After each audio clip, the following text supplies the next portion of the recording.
வணக்கம் நண்பர்களே. முதல்ல இந்த வீடியோவுக்கான அறிமுகம். தெற்குல மாறி மாறி ஆட்சிப்பிடம் வர்ற அத்தனை அரசுகளும் தமிழர்களுடைய சுயநிர்ணய உரிமை சார்ந்த விடயத்துல ஒரே நிலைப்பாட்டோட தான் இருந்திருக்கு, செயற்பட்டிருக்கு. தெற்குல மாறி மாறி ஆட்சிப்பிடம் வர்ற அத்தனை அரசுகளும் வடகிழக்கில் இருக்கிற தமிழர்களுடைய சுயநிர்ணய உரிமை சார்ந்த விடயத்துல அந்த சுயநிர்ணய உரிமைகளை அளிக்க வேணும் என்றதுல எப்போதுமே ஒருமித்த நிலைப்பாட்டோட தான் இயங்கி இருக்கு. அது இலங்கை சுதந்திரம் அடைஞ்சதுக்கு பிறகு முதலாக ஆட்சி பீடம் ஏறிய ரட்லி சேனநாயக்கா முதல் இன்றைக்கு இருக்கிற தோழர் அனுபகுமார திசாநாயக்கா வரைக்கும் இதே நிலைப்பாட்டோடு தான் இயங்கி கொண்டிருக்கிறோம்.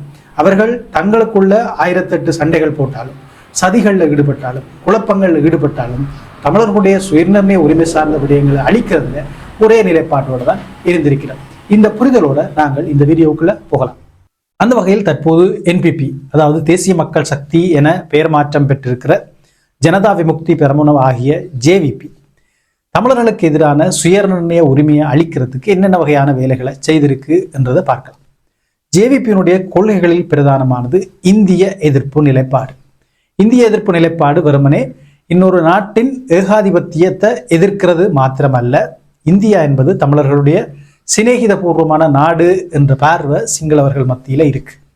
அந்த சிநேகிதபூர்வமான உறவு எப்படியாவது தமிழர்களுடைய சுயநிர்ணய உரிமையை இந்த தீவில அங்கீகரித்து விடும், இந்த நாட்டை ரெண்டாக பிளந்து விடும் என்ற பயத்தை எப்பவுமே ஜேவிபி வெளிப்படுத்தி வந்திருக்கு. அந்த பயத்தின் வெளிப்பாடாகத்தான் ஆரம்ப காலம் தொட்டே, அதாவது இலங்கையினுடைய இனப்பிரச்சனையில இந்தியா தலையிடத் தொடங்கிய காலம் தொட்டே ஜேவிபி இந்தியாவை கடுமையாக எதிர்த்து வந்திருக்கு. இந்திய பொருட்களை இலங்கையில பாவிக்க கூடாது, அதுக்கு தடை விதிக்க வேணும் என்று எல்லாம் சொல்லி பெரிய போராட்டங்களை நடத்தி வந்திருக்கு. அதுக்கு எதிரான கொலைகளை கூட செய்ததாக அண்மையில பாராளுமன்றத்துல பேசப்பட்டது. எனவே இப்படியாக ஜேவிபி கொள்கை அளவில் இந்தியாவை எதிர்க்கிறதுக்கு ஒரு பிரதான காரணமே இந்தியா தமிழர்களுடைய சுயநிர்ணய உரிமை சார்ந்த விடயங்களை அங்கீகரித்து விடும் என்ற பயத்தின் காரணமாகத்தான். ஆனால் இந்தியா பற்றி எங்களுக்கு தெரியும், இந்தியா எப்போதுமே ஒருபோதுமே தமிழர்களுடைய சுயநிர்ணய உரிமை சார்ந்த விடயங்களை ஏற்காது, அங்கீகரிக்காது. இதுதான் கள யதார்த்தம். தமிழர்களுடைய சுயநிர்ணய உரிமையை அளிக்கிறதுக்காக என்பிபி என்று அழைக்கப்படுகிற ஜேவிபி செய்த 2வது வேலை என்னென்று சொன்னால், இலங்கை தீவில் வாழுகிற சிங்கள மக்களை, சிங்கள அப்பாவி இளைஞர்களை தமிழர்களுக்கு எதிரானவர்களாக திருப்பி விட்டதுதான். 2009ஆம் ஆண்டு வரைக்கும் இலங்கையில் நடந்த பெரும் போருக்கான பெரும் படையை திரட்டி கொடுத்தது இன்றைய தேசிய மக்கள் சக்தியினுடைய அரசாங்கத்தில் இருக்கிற முக்கியஸ்தர்கள் தான். இப்படியாக தேசிய மக்கள் சக்தி எனப்படுகிற ஜேவிபி 2009க்கு முதல் முன்னெடுத்த இனவாத பிரச்சாரமானது தெற்குல பெரிய அளவிலான இளைஞர்களை, சிங்கள மக்களை தமிழர்களுக்கு எதிராக திருப்பி விட்டது. இலங்கையில பேச்சுவார்த்தைகள் மூலம் தீர்க்கப்பட வேண்டிய, புரிந்து கொள்ளப்பட வேண்டிய தமிழர்களுடைய சுயநிர்ணய உரிமை சார்ந்த விடயத்தை போரில் அழிக்கிறதுக்கான ஏது நிலைகளை உருவாக்கி கொடுத்தது இன்றைய தேசிய மக்கள் சக்தியாகிய ஜேவிபி தான். அதே போல இலங்கையில பெரும் போர்கள் ஏற்பட்டாலும், போர்களுக்கு பிறகு பேரழிவு ஏற்பட்டாலும் இந்த பிரச்சனையை பேச்சுவார்த்தைகள் மூலம் தீர்த்து வைக்க வேணும் என்று இலங்கையில ஆட்சி பீடமேறிய சில ஜனாதிபதிகளும் விரும்பினார்கள், சில அரசியல்வாதிகளும் விரும்பினார்கள், அதே மாதிரி வெளிநாடுகளும் விரும்பின. இந்த விருப்பங்களுக்கு பின்னால் சில பல அரசியல் நோக்கங்கள், பலாபலன்கள் இருந்திருக்கலாம். ஆனால் இலங்கை தீவு சிந்திய ரத்தம் போதும் இரு இனங்களும் சமாதான அடிப்படையில் இந்த பிரச்சனையை பேசி தீர்த்து கொள்ள வேணும் என்று பலரும் முயற்சித்தார்கள். அந்த முயற்சிக்கு எல்லாத்துக்கும் முட்டுக்கட்ட போட்டது ஜேவிபி தான். சமாதான உடன்படிக்கை விடுதலை புலிகளுக்கும் அரசாங்கத்துக்கும் இடையில் கைச்சாத்திடப்படக்கூடாது என்பதற்காக தெற்கில் பெரும் போராட்டங்களை நடத்தியதும் ஜேவிபி தான். அதே மாதிரி இலங்கையில போரின் மூலமாக இந்த பிரச்சனை தீர்த்து வைக்கப்பட வேணும், தமிழர்கள் போரின் மூலமாக அழித்தொழிக்கப்பட வேணும் என்றதுல விடாப்பிடியாக இருந்து உண்ணாவிரத போராட்டங்களை நடத்தினதும் ஜேவிபி தான். அடுத்த விஷயம் 13ஆம் திருத்த சட்டம். 13ஆம் திருத்த சட்டத்தின் அடிப்படையில் வடக்கு கிழக்கு மாகாணங்கள் ஒன்றாக இணைக்கப்பட்டிருந்தன. 13ஆம் திருத்த சட்டத்தில் தமிழர்கள் எதிர்பார்த்த அரசியல் அபிலாசைகள் எதுவுமே இல்லாவிட்டாலும் கூட தமிழர்கள் எதிர்பார்த்த அடைய வேண்டியதாக இருந்த அரசியல் அதிகாரத்தின் துளியளவு அதிகாரம் அதனுள் இருந்தது. இந்த துளியளவு அதிகாரம் கூட வடக்கு கிழக்கு இணைந்த ரீதியில் தமிழர்களுக்கு கிடைத்துவிடக்கூடாது என்பதில் தெளிவாக இருந்தது, செயற்பட்டது ஜேவிபி. அதன் அடிப்படையில் தான் வடக்கு கிழக்கு மாகாணங்களை பிரிக்க வேணும் என்று சொல்லி ஜேவிபி வழக்கு தொடர்ந்து அந்த வழக்கில் வெற்றியும் பெற்றது. ஜேவிபி முன்னெடுத்த வழக்கின் அடிப்படையில் தான் இணைக்கப்பட்டிருந்த வடக்கு கிழக்கு மாகாணங்கள் 2ஆக பிளவுபட்டன. இப்படியாக ஜேவிபி தமிழர்களுடைய சுயநிர்ணய உரிமை சார்ந்த போராட்டங்களை அகிம்சை ரீதியிலும் ஆயுத ரீதியிலும் இல்லாத ஒழிக்கிறதுக்கு தன்னால் என்ற பல்வேறு வேலைகளை கடந்த பல காலங்களில் செய்து வந்திருக்கு. ஆகவே இன்றைய தேசிய மக்கள் சக்தியாகிய அன்றைய ஜேவிபி தமிழர்களுடைய சுயநிர்ணய உரிமைகளை அளிக்கிறதுக்கு இப்படியாக 4 வேலை திட்டங்களை செய்திருக்கு. தேசிய மக்கள் சக்தி அல்லது ஜேவிபி பற்றிய இந்த புரிதலோட இன்றைக்கு நான் பேச போற வீடியோவுக்குள்ள போகலாம். இப்போது உள்ளூராட்சி சபை தேர்தல் அறிவிக்கப்பட்டிருக்கு. மே மாதம் 6ஆம் தேதி உள்ளூராட்சி சபை தேர்தல் நடக்க போகுது. இந்த தேர்தலை எதிர்கொள்றதுக்காக நாடு முழுவதும் கட்சிகள் தீவிரமான பரப்புரையில் ஈடுபட்டிருக்கு. அதே மாதிரி வடகிழக்கிலையும் பரப்புரைகள் தமிழ் கட்சிகளாலும் தெற்கிலிருந்து வந்திருக்கிற கட்சிகளாலும் முன்னெடுக்கப்பட்டு வருது. வடக்கில் குறிப்பாக யாழ்ப்பாண மாவட்டத்தை தன்னுடைய கட்டுப்பாட்டின் கீழ் எடுத்துக்கொள்றதுக்காக தேசிய மக்கள் சக்தி ஆகிய ஜேவிபி படாத பாடுபட்டு கொண்டிருக்கு. யாழ்ப்பாணத்திலையும் சில இடங்களை இலக்கு வச்சுதான் தேசிய மக்கள் சக்தி தன்னுடைய பரப்புரைகளை முன்னெடுத்து வருது. அதுல முதன்மையானது வல்வெட்டித்துறை. எங்களுக்கு தெரியும், வல்வெட்டித்துறை என்பது ஈழத்தமிழர்களுடைய ஆயுத விடுதலை போராட்டத்தின் ஒரு குறியீடு. அங்கே இருந்தால் பிரபலமான போராளிகள் எல்லாருமே ஆயுத விடுதலை போராட்டத்துக்கு வந்து ஆயுத போராட்டத்தை முன்னெடுத்தார்கள், தலைமையேற்றார்கள். இப்படி வல்வெட்டித்துறை மண்ணுக்கும் போராளிகளுக்கும் நெருக்கமான தொடர்பு இருக்கு. இந்த தொடர்பு என்பது எப்போதுமே உளவியல் பாற்பட்டது. வல்வெட்டித்துறை மண் போராளிகளை எப்போதுமே அரவணைத்துக் கொள்கிறது. இப்படியாக போராளிகளை அரவணைத்துக் கொள்கிற அந்த உளவியலின் அடிப்படையில் தான் வல்வெட்டித்துறை மக்கள் அண்மையில யாழ்ப்பாணத்துக்கு வந்த ஜனாதிபதி அனுரகுமார திசாநாயக்காவை அரவணைத்துக் கொண்டார்கள். எப்படி தங்களுடைய தமிழ் போராளிகளை வல்வெட்டித்துறை மண் ஆதரித்ததோ அதே மாதிரி தெற்கில ஒரு காலத்துல போராளிகளாக இருந்த ஜேவிபியினர் வல்வெட்டித்துறைக்கு வரும்போதும் மக்கள் அரவணைத்துக் கொண்டார்கள். அந்த உளவியலை இப்படித்தான் விளங்கிக் கொள்ள வேணும்.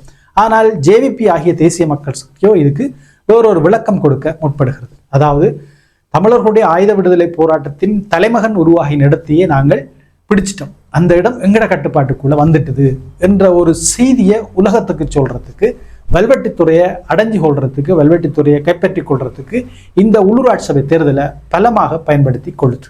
இது முதலாவது இடம். அடுத்து தேசிய மக்கள் சக்தி அடைய இருக்கிற முதன்மையான இடம் யாழ் மாநகர சபை.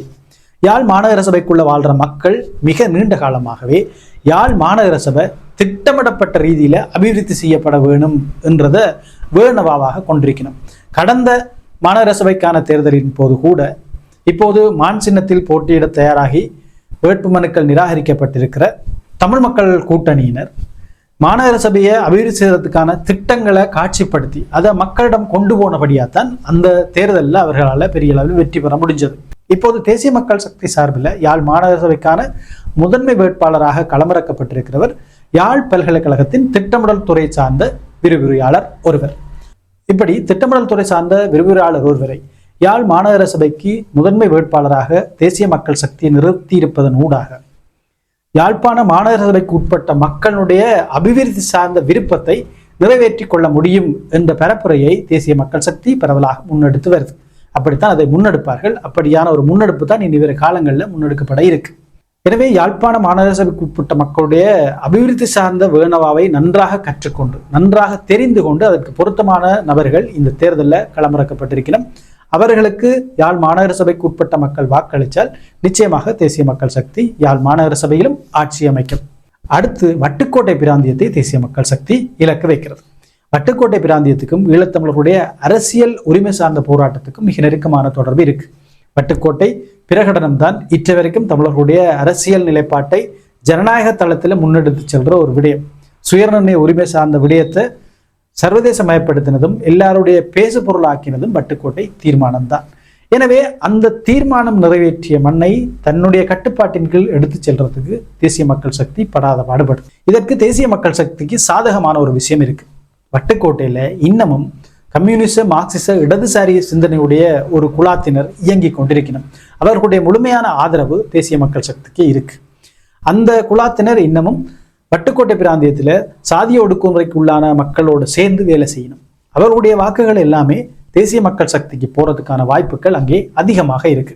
எனவே யாழ்ப்பாணத்தில் இருக்கிற இந்த 3 முக்கியமான பிராந்தியங்களையும் தேசிய மக்கள் சக்தி கைப்பற்றி கொள்றதுக்கு படாதபாடு பட்டு கொண்டிருக்கு. அதுக்கான முழு முயற்சியும் எடுத்துக்கொண்டிருக்கு. இதற்கு மேலதிகமாகவும் 2 இடங்களை தேசிய மக்கள் சக்தி இந்த உள்ளூராட்சி சபை தேர்தலில் இலக்கு வைக்குது. அதுல ஒன்று சாவகச்சேரி.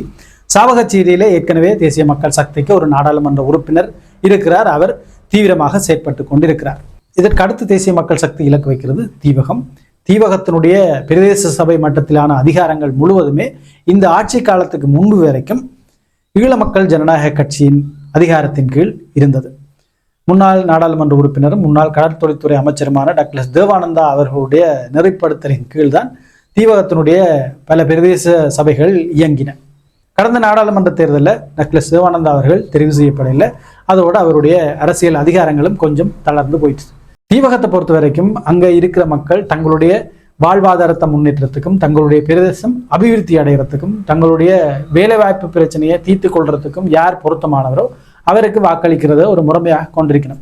இப்படித்தான் கடந்த பல ஆண்டுகளாக ஈழ மக்கள் ஜனநாயக கட்சி தெரிவு செய்யப்பட்டு வந்திருக்கு. இப்போது ஈழ மக்கள் ஜனநாயக கட்சியிடமோ அல்லது அதனுடைய செயலாளர் நாயகம் டக்ளஸ் தேவானந்தா அவர்களிடமோ ஒன்றுமில்லை. தீவக மக்கள் எதிர்பார்க்கிற மாதிரி கொடுக்கக்கூடிய வகையில் அவரிடம் எந்த வாக்குறுதிகளும் இல்லை. எனவே தீவக மக்கள் தங்களுடைய வாழ்வாதார பிரச்சனைகள் மற்றது அபிவிருத்தி சார்ந்த பிரச்சனைகளை அடையக்கூடிய தரப்புகளை தான் தெரிவு செய்யணும். அப்படி அவர்களுடைய தெரிவாக இருக்க போகிறது தேசிய மக்கள் சக்தியாகத்தான் இருக்கும். இந்த விடயத்தை விளங்கி கொண்டிருக்கிற தேசிய மக்கள் சக்தி தன்னுடைய முழு கவனத்தையும் தீவகத்தின் மீது திருப்பி இருக்கிறத நாங்கள் அண்மை நாட்களாக பார்த்து கொண்டிருக்கிறோம். இப்படி தேசிய மக்கள் சக்தியை பொறுத்த வரைக்கும் யாழ் மாவட்டத்தில் மேற்குறித்த 4 இடங்களையும் மாத்திரம்தான் பெரிய அளவில் இலக்கு வைக்குது. இதை தாண்டி கடந்த நாடாளுமன்ற தேர்தலில் விழுந்த மாதிரி அதிர்ஷ்டவசமாக சின்னத்துக்கு மக்கள் வாக்களித்தால் யாழ்ப்பாணத்துக்குள்ளே இருக்கிற வேறு பல பிரதேச சபைகளும் நகர சபைகளும் கூட தேசிய மக்கள் சக்திக்கு போக வாய்ப்பு இருக்கு. பெரும்பாலான உறுப்பினர்கள் தேசிய மக்கள் சக்தி சார்பில் தெரிவு செய்யப்படவும் வாய்ப்பு இருக்கு. அது அதிர்ஷ்டத்தை பொறுத்து தான். இந்த இடங்கள் அடையிறதுக்காக தேசிய மக்கள் சக்தி கடுமையான பிரச்சாரத்தை முன்னெடுக்குது. தேர்தல்கள் திணைக்களம் தேர்தல் சட்டம் சொல்ற பரப்புரை நிபந்தனைகள் எல்லாமே கண்டபடி மீறப்படுது. ஆலயங்களுக்குள்ள போய் பிரச்சாரம் செய்யணும், அரச வளங்களை பயன்படுத்தி பிரச்சாரம் செய்யணும், அமைச்சர்கள் நேரடியாக வேட்பாளர்களோட மேடையேறி பிரச்சாரம் செய்யணும். இப்படியாக யாழ்ப்பாண மக்களுடைய அந்த உளவியலை பிடிச்சு கொண்டு அந்த உளவியல் வரிசையிலேயே போய் கடுமையாக உழைச்சி கொண்டிருக்கணும். இதுவரைக்கும் தமிழ் அரசியல்வாதிகள் ஆலயங்களுக்குள்ள போய் பரப்புரை செய்ததாக நான் அறியலை. தமிழ் அரசியல்வாதிகள் இளைஞர்கள் கூடுற விளையாட்டு மைதானங்களில் போய் தான் பிரச்சாரங்கள் செய்வினோம். அந்த இளைஞர்கள் அந்த பிரச்சாரத்தில் கவரப்பட்டு அவர்களுக்காக அந்த பகுதிகளில் பரப்புரை செய்வினம் என்ற ஒரு நம்பிக்கை தமிழ் அரசியல்வாதிகளுக்கு இருந்தது. ஆனால் தேசிய மக்கள் சக்தி அரசாங்கம் இந்த பரப்புரை விடயத்தில் புதியதொரு உத்தியை வெளிப்படுத்தி இருக்கு. அதாவது ஆலயங்களுக்குள்ள போய் பரப்புரை செய்கிறது. மாவட்டபுரம் ஆலயத்துக்குள்ள போய் பரப்புரை செய்தது, அதே மாதிரி நீர்வேலியில ஒரு ஆலயத்துக்குள்ள போய் பரப்புரை செய்தது. யாழ்ப்பாண மக்களையும் ஆலயத்தையும் பிரித்து பார்க்க முடியாது. ஆலயத்துக்கு அடுத்ததாகத்தான் எல்லாத்தையுமே யாழ்ப்பாண மக்கள் யோசிப்பார்கள். எனவே தேசிய மக்கள் சக்தி தன்னுடைய பரப்புரையை ஆலயத்துக்குள்ள கொண்டு போயிட்டு ஆலயத்தில் வச்சு சொல்லப்படுற விஷயங்கள் தெய்வ வாக்காக கருதி மக்கள் தேசிய மக்கள் சக்திக்கு வாக்களிப்பார்கள் என்ற அந்த உளவியலை யாரோ ஒருத்தர் சொல்லி இருக்கணும். அந்த விடயத்தை பிடிச்சு கொண்டுதான் இப்ப தேசிய மக்கள் சக்தி யாழ்ப்பாணத்துல ஆலயங்களுக்குள்ள நுழைஞ்சு பரப்புரை செய்து கொண்டிருக்கு. சரி, இவ்வளவு பாடுபட்டு ஏன் தேசிய மக்கள் சக்தி யாழ்ப்பாணத்தை வெற்றி கொள்ள நினைக்குது என்ற கேள்வி உங்களுக்குள்ள வரலாம். அதுல முதலாவது காரணம் தமிழர்களை வெற்றி கொண்டு விட்டோம் என்றதை உலகத்துக்கு சொல்றது தான். எங்களுக்கு தெரியும், யாழ்ப்பாணத்தினுடைய அரசியல் தீர்மானம் என்பது வெறுமனே யாழ்ப்பாண மக்களுடைய அரசியல் தீர்மானம் மட்டுமல்ல. வடக்கு மக்களுடைய அரசியல் தீர்மானம் அதுதான். வடக்கு கிழக்கு மக்களுடைய அரசியல் தீர்மானம் அதுவாகத்தான் வெளியால பார்க்கப்படும். ஏனென்றால் வடக்கு கிழக்கிலேயே அதிகளவான தமிழர்கள் யாழ்ப்பாணத்தில் தான் வாழுகினம், அதிகளவான வாக்காளர்களும் யாழ்ப்பாணத்தில் தான் வாழுகினம். எனவே யாழ்ப்பாண மக்களுடைய அரசியல் தீர்மானம் என்பது ஒட்டுமொத்தமாக ஈழத்தமிழர்களுடைய அரசியல் தீர்மானமாக பார்க்கப்படும். எனவே யாழ்ப்பாண மாவட்டத்தினுடைய பிரதேச சபைகள், நகர சபைகள், மாநகர சபைகள் தேசிய மக்கள் சக்தியின் கீழ் போகுமாக இருந்தால் வடக்குல யாழ்ப்பாணத்தில் வாழ்ற மக்கள் தேசிய மக்கள் சக்தியினுடைய அரசியல் நிலைப்பாடுகளை ஏற்றுக்கொண்டுச்சினம் என்ற செய்தி தான் வெளியில போகும். இந்த அடிப்படையில் வடகிழக்கில் வாழ்ற தமிழர்களை வெற்றி கொண்டு விட்டோம் என்ற செய்தியை உலகத்துக்கு சொல்றதுக்காகத்தான் யாழ்ப்பாணத்தை வெற்றி கொள்றதுக்கு தேசிய மக்கள் சக்தி அல்லது ஜேவிபி இப்போது படாத பாடுபட்டு கொண்டிருக்கு. இரண்டாவது காரணம் என்னென்று சொன்னால், இனப்பிரச்சனை தீர்வுக்கு தேசிய மக்கள் சக்தி ஒரு தீர்வு திட்டத்தை முன்வைக்கும் என்று சொல்லப்படுது. அந்த தீர்வு திட்டம் மாகாண சபை தேர்தலுக்கு பிறகுதான் முன்வைப்போம் என்றும் சொல்லுது. இப்போது உள்ளூராட்சி சபை தேர்தல் மூலம் தேசிய மக்கள் சக்தி வடகிழக்கில் இருக்கிற பிரதேச சபைகள், நகர சபைகள், மாநகர சபைகளை கைப்பற்றுமாக இருந்தால் அந்த பகுதிகள் எல்லாமே, அந்த பகுதிகளுடைய பிரதேச வாரியான அதிகார கட்டமைப்பு எல்லாமே தேசிய மக்கள் சக்தியின் கீழே போகும். எனவே தேசிய மக்கள் சக்தி சொல்றதுதான் அங்க சட்டத்திட்டங்களாக மாறும். ஏற்கனவே யாழ்ப்பாண மாவட்டத்தில் இருந்து தேசிய மக்கள் சக்தி சார்பில் நாடாளுமன்றம் போயிருக்கிற 3 பேர் மக்கள் பிரச்சனை சார்ந்து வாயே திறக்கிறதில்லை, எந்த பிரச்சனைகளையுமே அங்க கதைக்கிறதில்லை என்ற குற்றச்சாட்டு இருக்கு. உண்மையும் அதுதான், அவர்கள் எதையுமே கதைக்கிறதில்லை. அது அவர்கள் மட்டுமில்லை, தெற்கிலையும் அப்படித்தான். தேசிய மக்கள் சக்தி சார்பில் அரசாங்கத்தில் இருக்கிற மிக முக்கியமான அமைச்சர்கள் மட்டும்தான் வெளியில வாய் திறப்பினும், மற்ற எல்லாருமே மௌன சாமிகளாகத்தான் இருக்கணும்.